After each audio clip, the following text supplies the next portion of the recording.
I go, I'm putting on. Putting on, putting on. Everywhere I go, I'm putting on. Putting on, putting on. Everywhere I go, I'm putting on. Putting on. Where you from? Welcome to Popcorn Sports on the Popcorn Entertainment Network. I'm your host, Mike Kyle, and welcome to yet another video of our Why You Should Root for Every NBA Team for the 2018 season series. I am not alone, of course. We are joined by Justin Rowan at Cavs of Fear the Sword and host of the Chasedownpodcast. Justin, how you doing, man? I'm doing well. Honored to be here. Thanks for having me. No problem. So as we get into this, the first question I like to ask everybody who comes on is when and how did you become a fan of their team? And for you, obviously that's the Cavs, so go ahead and tell your story a little bit. Yeah, it started really early on for me. Being located in Winnipeg, for those that don't know, that's very much central Canada. That's central North America, actually. Right outside the perimeter of the city, you have a marker that's the middle of North America, just a marker there. So we get a lot of Central Division games. And funny enough, I was like, I don't really want to jump on the Bulls bandwagon because, you know, they have Michael Jordan, greatest player of all time. Milwaukee Bucks, no one wants to root for Milwaukee or Detroit. No. Indiana falls in the same thing.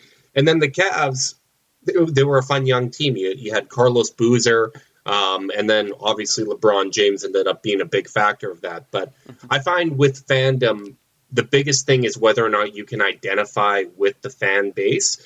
And for me, Cleveland as a city has so many parallels to Winnipeg and the Winnipeg sports fan experience.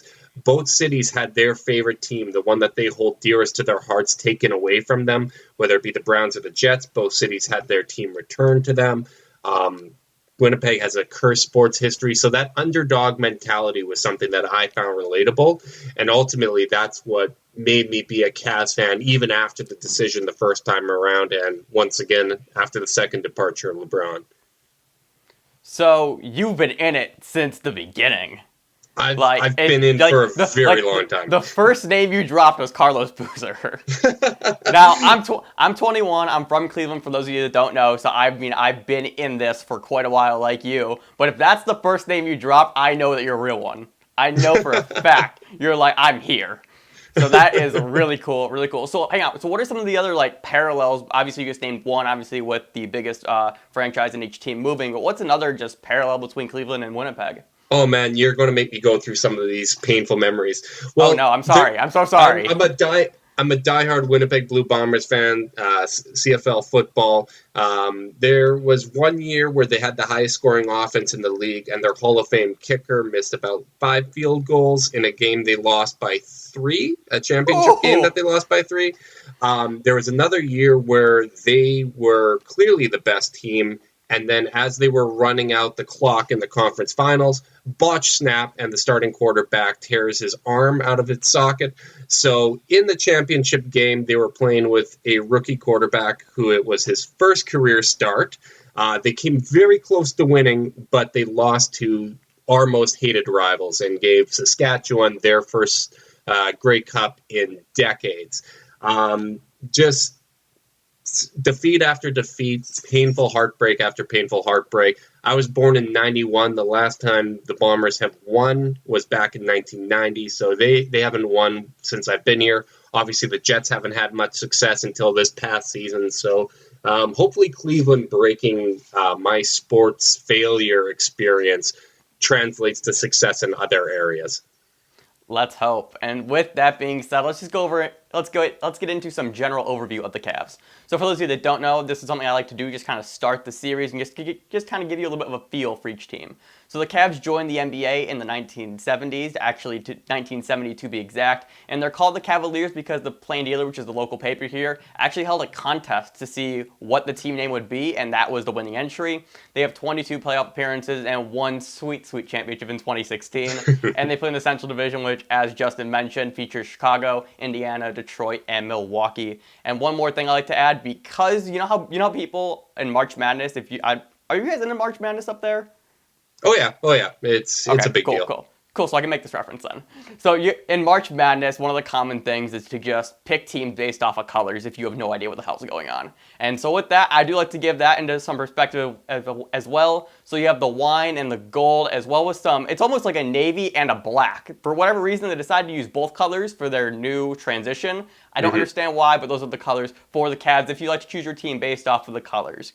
So Justin, let's recap last season. It was a little bit interesting to say the least. 50-32, 4th seed in the East, and they lost, obviously, in the NBA Finals to the Golden State Warriors. What were your takeaways from last season? Last season was frustrating. You knew it was going to be a step back after Kyrie Irving demanded a trade. I basically had given up almost all championship hopes after Kevin Durant signing Golden State, and losing Kyrie was going to be one step further away from that goal. It really was an awkward in-between year.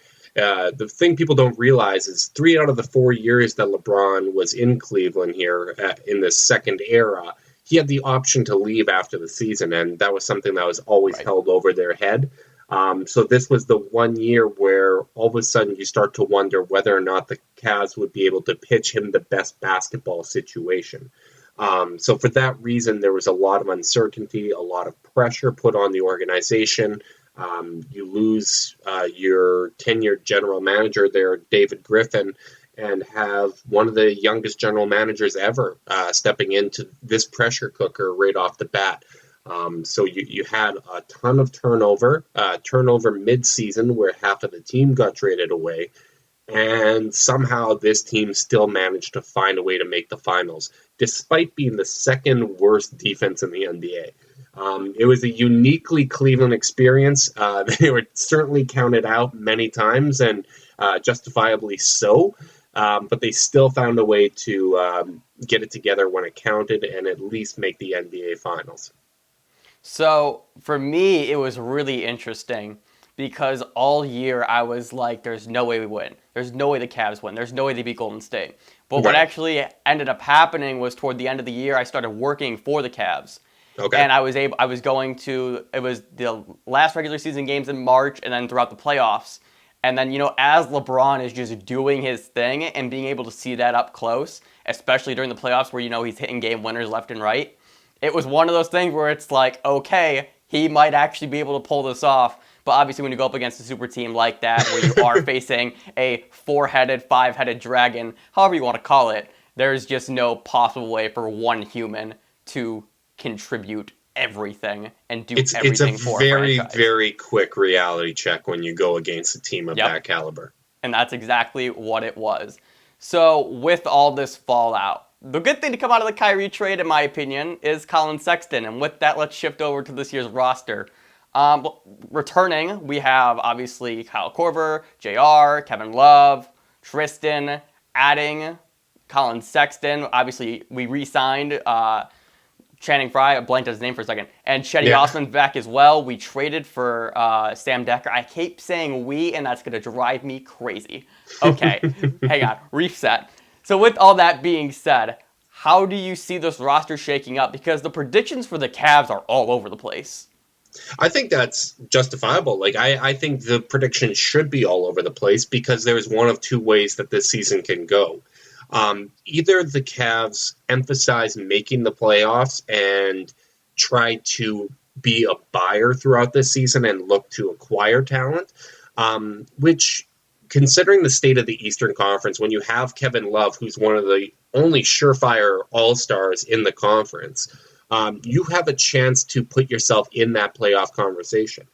You still have veterans like George Hill, Kyle Korver, as you mentioned. And I think Hill in particular is a good guy to have playing alongside Colin Sexton to help mentor him. However, my opinion is a little less optimistic. It's optimistic in the long-term view, but not so much for this season. I expect the Cavs to manage Kevin Love's minutes. While Hill will probably be there at the start of the year, I can see Kyle Korver being traded away as well as J.R. Smith. And I think you see a lot of the veterans get moved throughout the year, and they let the young guys make mistakes. Because if you manage Love's minutes, you trade away the veterans, and you let the young guys learn, you're not going to be very good, especially if you sit Kevin Love anytime he's nicked up, which is what they did with Kyrie prior to LeBron coming back. If you do that, I could see them finishing with a bottom 5 record in the league. But that still sets you up pretty well for the future. If you have Kevin Love, Jetty Osman, Colin Sexton, Larry Nance, and a top 5 pick in this draft, I think all of a sudden you have a fresh palette to start to build around a young team. And being bad isn't that painful when you do have young guys that you can be invested in their development. So from a fan standpoint, it could be a wide range of possible outcomes this season, depending on what they do with their veterans. But I do think it's going to be an interesting year just because there are going to be so many changes one way or another. So I think the biggest thing of this and of the things that you were saying is that it's almost like they're just going to kind of slowly flesh everybody out, and then just increase the playing time of the young guys. And especially, it's almost kind of like putting a hard cap on the ceiling. If you're saying that you're going to, try and move the veterans and limit Kevin Love's minutes, like basically what that amounts to is, all right, we're going to develop what we have and see what we have early on. But as the season progresses, we're going to kind of just start rolling with the young talent. Right. So you bring Colin Sexton along slowly. If I have to make a prediction, I think on opening night, Sexton will start alongside George Hill. I think that they're going to manage him. They're going to get him used to playing off ball a little bit, because if Kevin Love is the face of the franchise at this point, and you want Sexton to blossom alongside him, you're going to want him to be able to play off ball and work off those dribble handoffs with Kevin Love, similar to how other point guards would do alongside like an Al Horford or a Nikola Jokic. I just think that that would be the way that you'd want to develop him.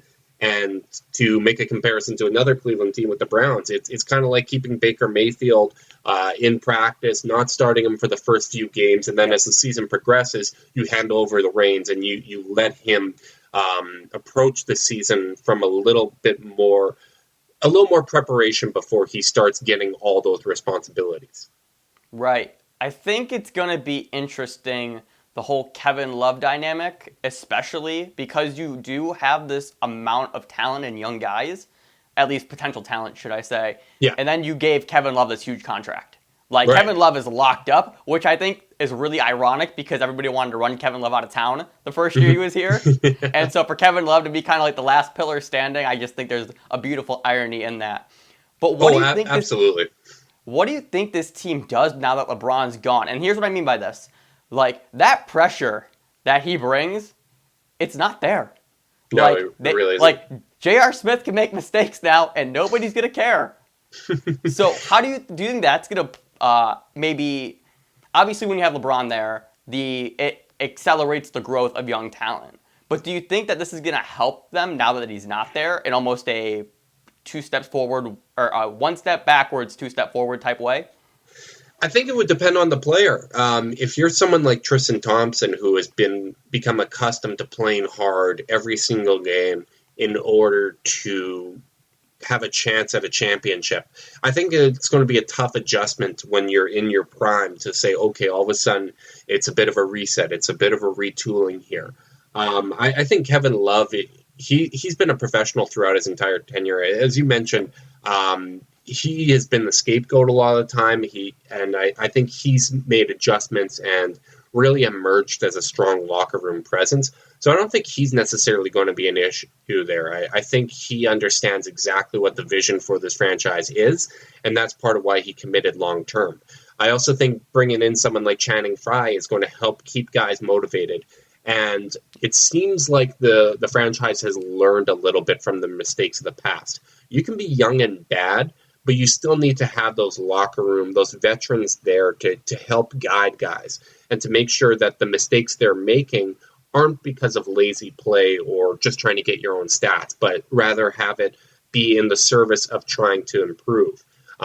When it was just Kyrie, they only had kind of throwaway players, G League players around. There wasn't really any veterans for him to learn from. And I think that was something that had stunted his growth to some extent. So I do think that's what they're going to be pitching. And the veterans that don't want to be there and don't want to be part of the rebuild, I think it's going to be necessary to move them so that they aren't a toxic presence in the locker room. Like J.R. Smith, I appreciate everything he had done for the franchise, but at the same time, I don't know if he's the type of guy that you want around a young Colin Sexton, especially on a rebuilding team. And I think the team kind of owes it to him to get him to a better situation for the final years of his career. Right. Okay. So let's go one more into the roster here. What's one player, or who's one player, should I say, that you are really excited about moving forward? I'm excited to see what Jetty Osman can bring this season. He has shown a lot in Summer League. I saw some expanded versions of his game, played very well internationally. And his rookie season was very, very solid for a young player. Just great understanding of the game. I don't think we're talking about someone with all-star potential, to be clear. I think the only young player with that type of potential on the Cavs is Colin Sexton. But I think Osman can be a Gerald Wallace caliber player, somebody that does all the little things, that can shoulder some of the scoring load, but really fills in defensively, gets out in fast breaks, rebounds, passing. I think he's an exciting player that with Tyronn Lue there, he has an opportunity to kind of experiment with this roster. It's not all guys playing off of LeBron. It's going to be guys playing off Kevin Love initiating, Jetty Osman initiating, George Hill, Colin Sexton. It's just going to be a very, very different team. And the thing I'm excited for is for this franchise to develop an identity outside of LeBron James. Because even in the 4 years he was gone, they never did that, and I think now they have an opportunity to do that. And I think that is more important to the long-term health and viability of the franchise than simply catering to one of the best players of all time. All right, so let's shift gears now to the fan base and the fun antics surrounding the Cleveland Cavaliers organization. Here's the biggest thing I can say, especially just being from here and seeing everything first person. It's the capes come out. Everybody and it's definitely a Cleveland thing, and obviously every NBA franchise or every sports team in general, they're gonna have fans that cape, but it's just the Cleveland DNA to put your hard hat on and defend. Doesn't matter what went wrong, doesn't matter who did it, you are going to throw your life on the bomb for somebody. And that's just how it goes. It's very ride or die. What's been your experience, especially with Twitter and your Twitter following? What's your experience with Cavs fans? Yeah, I think with the underdog mentality that the city has adopted through the pain that they've been through and everything, I think you just naturally become defensive. When other cities use you as a punching bag and a punchline, you become defensive of things that are yours and you become invested in this team. And I think that's something that's really galvanized the fan base and is a big part of the team identity. It's a very passionate group. We still have huge engagement. We had huge engagement the first time when LeBron left, and we still have a lot of people that are reading our stuff, that are interacting with us, and it's a really cool fan base to be a part of because of that.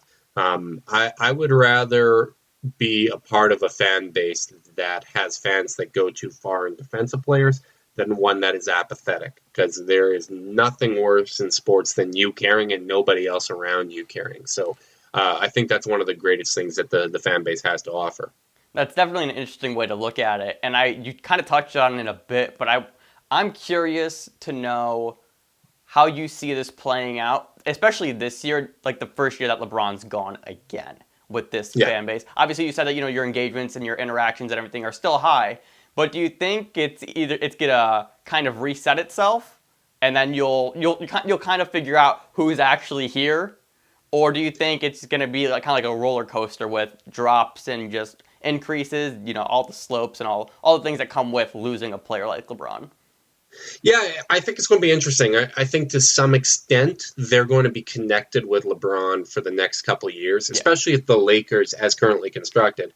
I'm not too optimistic about their ceiling, and if that is going poorly, you'll inevitably be compared to your former franchise.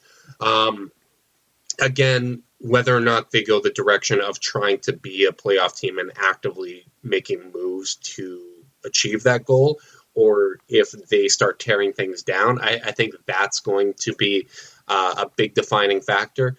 The other factor on fan engagement this season, I think, is going to be how good Colin Sexton is. Because this team becomes way less fun if Colin Sexton is not very good his rookie year. I think he's the type of personality that people can get behind. And as long as he shows flashes of being an exciting and successful player, I think people will get behind that. But if he's really struggling and you have kind of like a Lonzo Ball year, I think it's going to be tough for a lot of casual fans to be engaged.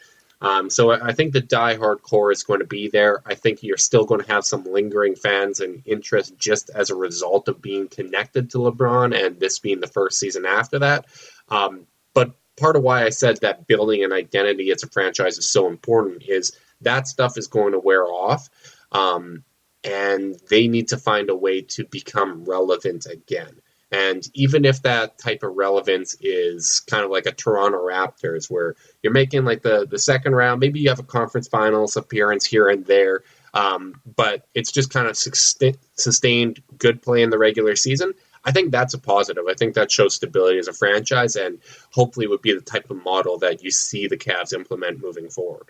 Yeah, going back to your point about, just trying to build a new culture moving forward and, learning from their mistakes in the past, I actually dropped a video by the time this has already gone up explaining how Colin Sexton, yes, this is a shameless plug, how Colin Sexton is going to define what it means to be a Cleveland Cavalier. So go ahead and peep that. Link to that video will be in the description down below. What are your thoughts as far as favorite Cavs Twitter moments or just favorite moments being a Cavs fan, not including 2016? Favorite moments, the ones that stick out immediately, the plane tracking of Dan Gilbert back in the recruitment of LeBron. That was one of the funnier, crazier moments. I still live for the glory days when LeBron was gone and we would just make jokes about how it was all part of a master plan. He had an agreement with Dan Gilbert to come back after 4 years. And the fact that it paid off, I don't actually believe any of that, but the fact that it was coincidental enough was pretty funny. So I was someone even back in 2011 that was on the LeBron is coming back in 2014 bandwagon. Other moments that stand out, unfortunately, a lot of them are tied with Kyrie. The Spurs game, I think, is still one of the greatest basketball games I've ever seen. Both just how well LeBron and Kyrie played together, as well as Game 5 of the 2016 Finals. That was probably one of the most exhilarating experiences, just to see how he reacted in his first ever elimination game in the playoffs, to score that many points alongside LeBron having a massive game. And then, of course, the title. There's not many feelings that beat that. I remember just kind of rolling around on my floor, just getting hammered shortly after, and then attempting to record a podcast. So that was certainly a special experience. Do you still have a link to that podcast? I think I do. I do. If you can find it and message me that after we get done recording this, I would greatly appreciate that. I will. I had promised the listeners at the time that I would get hammered for a podcast if we ever won the title, and I just started downing scotch right after. Just immediately. Yeah. And I was drinking during the game as well. So that really helped. Obviously.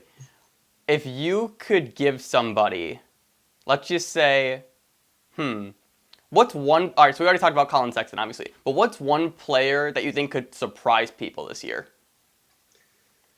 Surprise people, I would go with Larry Nance. I think that Colin Sexton, his biggest strength is just how quick he is with the ball. And I think when you have Kevin Love spacing the floor as an option, it's going to open up a lot of opportunities for Nance to play well off ball or in the pick and roll with Nance. And because they need to find ways to generate easy offense, that's one of the best things that you can do.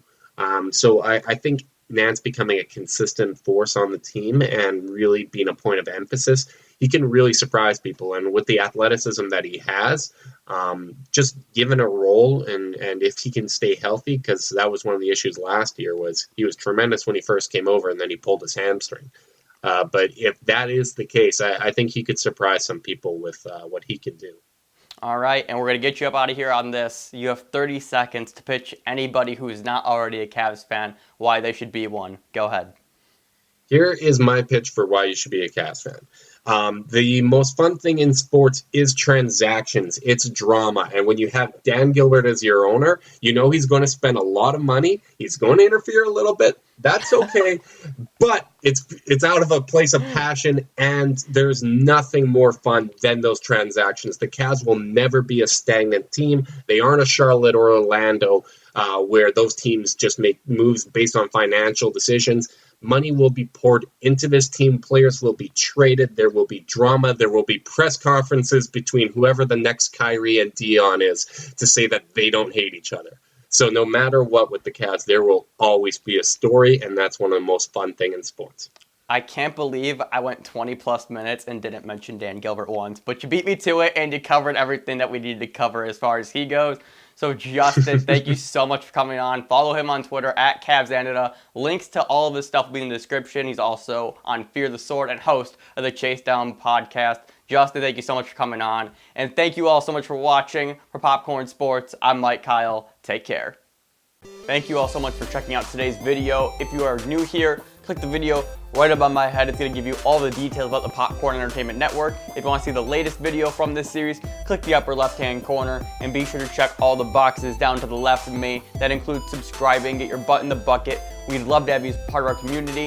Hit that like button, share it with a friend, interact with us down below in the comments section, and last but not least, check out our website, popcornent.com, where we post all new and exclusive content. And lastly, be sure to follow us on all of our social media @PopcornENTNet on Facebook, Twitter, and Instagram. And with that, we'll see you next time.